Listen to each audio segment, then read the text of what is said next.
huwag kayong magpapadala dito sa magandang reading dito sa ating multimeter tester. Hello mga kabasic, welcome again sa ating YouTube channel, Motorcycle Basic Mechanic, wherein we can learn repairs and tutorials and vlogs. Please subscribe and click the bell for the updates of our latest videos. Thank you so much and God bless everyone. Hello mga kabasic, so ganito ba yung experience mo sa motor mo, sa kanyang dashboard? Pag on mo natin, no? Ayan, napakalakas naman yung neutral niya, no? So okay yung battery niya. Pero pag magbusina tayo, yan. Diba, yan. Nabiblink yung neutral natin at mahina yung ating busina. Okay? Tapos mag-signal light tayo. Sa right, yan. Okay naman. Diba? Pero sumasabay yung neutral. Yun. Diba? Sa kabila. Meron naman. Dashboard, meron. Okay, sumasabay naman. Tapos yun na.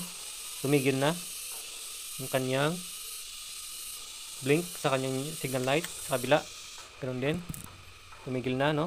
Saglit lang yung pag-blink niya, tapos tumigil na. Tapos, papansin natin, unti-unti nang humihina yung kanyang dashboard. Yung neutral niya, okay? So, in-off natin yung ating signal light. Busina natin. Wala na. Wala nang busina yung ating motor. So, low-bat na yung battery, no? Siyempre, pag ginagamit mo yung motor mo naman, hindi mo naman na-stock to, siyempre, kailangan dapat yung battery niya is condition. So, ibig sabihin, hindi dapat madaling malubat yung battery. Kasi nga, ginagamit mo yung motor, nata-charge yung battery natin dapat. Kaya lang, bakit ganito yung kanyang yung pangyayari dito, yung senaryo ng ating mga ilaw at saka busina, no? Madaling malubat yung ating battery. Okay? So ang tanong diyan, ano bang sira nito? Battery ba or yung charger ba o yung source ng ating charging, yung stator ba? Okay? So andoon 'yon yung mga problema. Okay? Pwedeng yung nga battery or charger or stator. So dito muna tayo sa ating battery. Buksan natin to. Kanyang dito sa loob. So, dito tayo ngayon sa battery niya. So, tanggalin muna natin yung lock niya dito. Na wire. Ito. Open natin yung battery niya. Yan. So, ito ang kanyang battery. Yan. Yan naman sa video, ano. Yan. So, ngayon, check natin yung laman ng ating battery. Lagyan natin sa 12 volts or sa 20. Okay? Sa ating multimeter tester yan. So, yan. Kitang-kita. Nakita ba yan? Sukatin natin ngayon yung laman ng ating battery. Yan. Oh, yun. Mayroon siyang 12.50. So, yung nangyari kanina sa ating dashboard, yung ating pag-signal light, pagbusina, may problema. Huwag kayong magpapadala dito sa magandang reading dito sa ating multimeter tester na ganyan, no? Pag sukat mo, okay naman, di ba? 12.5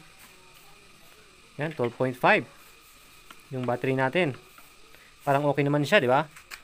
Pero, pag tayo na yung nag-on ng ating ignition switch, i-on natin, biglang bagsak yan. Yun. Di ba? Biglang bagsak ang kanyang battery. Neutral light pa lang yun, ha? Di ba? Tignan yan.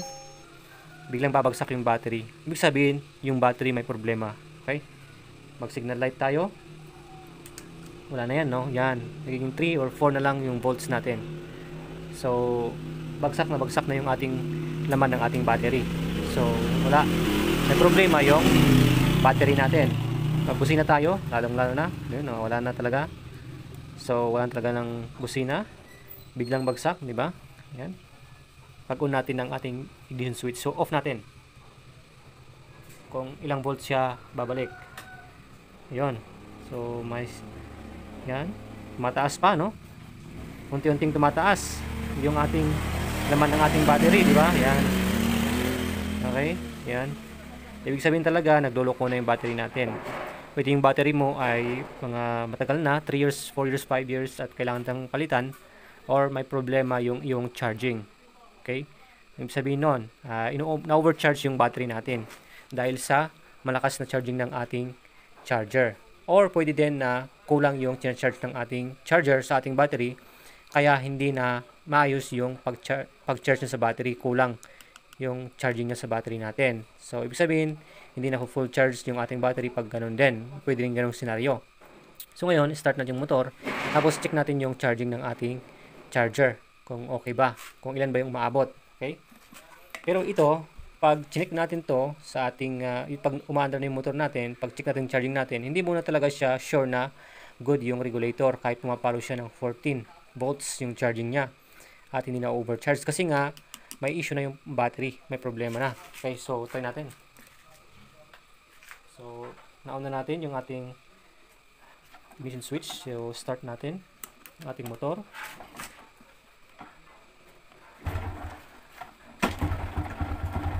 Ayun, mandar na. Ayun, yung charging niya.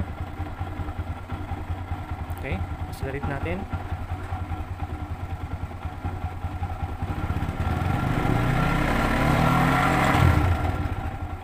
Okay, 14 point something. Parang good na siya, no?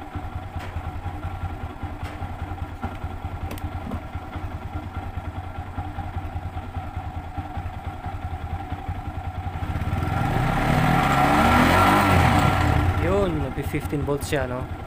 So, nag-15 volts yung ating charging. Okay? So, ngayon, sabihin na natin na, nag-overcharge na yung charger natin.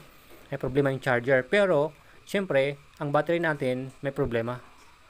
Kaya, kahit maayos yung charger natin na mag-charge, kung yung battery natin ang may problema, okay? So, mag-iiba yung charging yung ating charger. So, para makita natin talaga sa ating yung output ng ating charger, kailangan buksan natin to. Okay, yan. Kasi natin yung positive, tapos check natin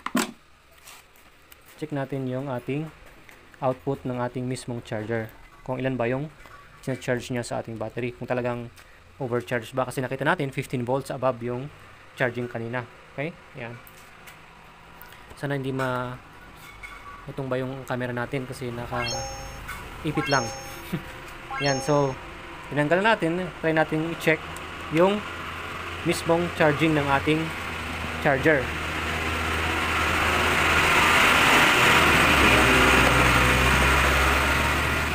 Okay.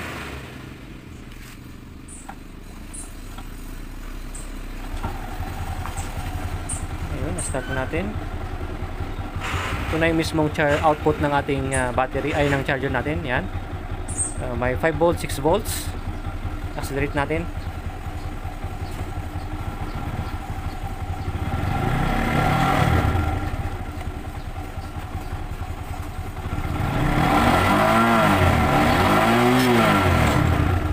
Okay, 5.8.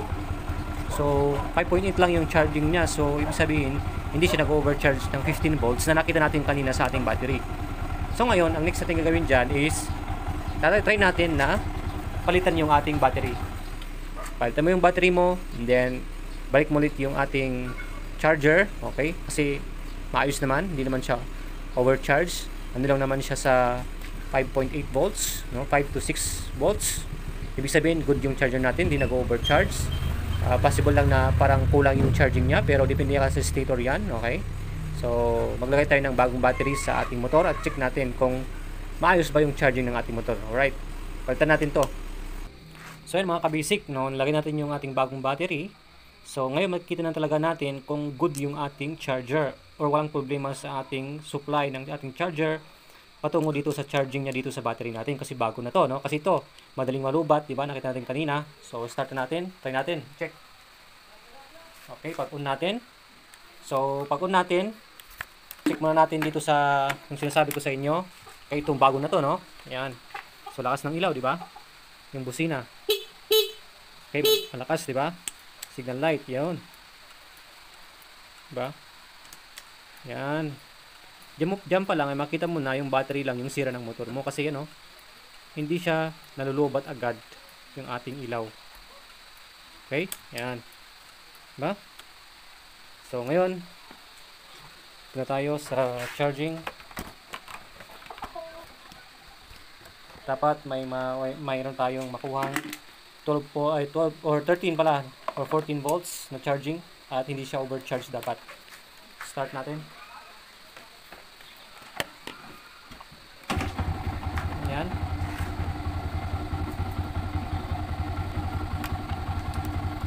Ito yung ating multimeter test na natin. Tayo na natin na check. ating charging. Yun. So, ano ba? Meron 12.48. 12.48. Sana hindi matumba yung camera natin. So, accelerate natin.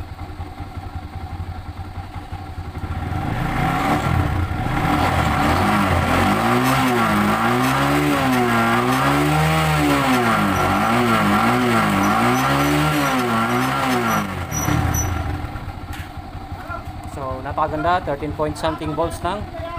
13.2, 3, 4.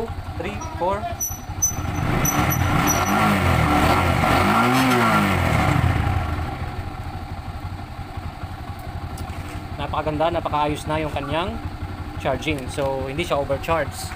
So, good pa yung ating charger at saka yung ating stator, yung source ng ating charger. So, walang problema. So, ang talagang kailangan palitan yung battery lang.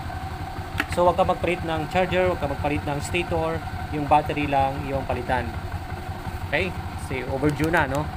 Talagang, sira na rin yung sa loob niya. Hindi niya ma-hold yung charging ng ating charger. Alright, thanks for watching. God bless. And syempre, don't forget to like and share and follow our Facebook page. And also, we have our YouTube channel, Motorcycle Basic Mechanic. And thanks for watching. God bless.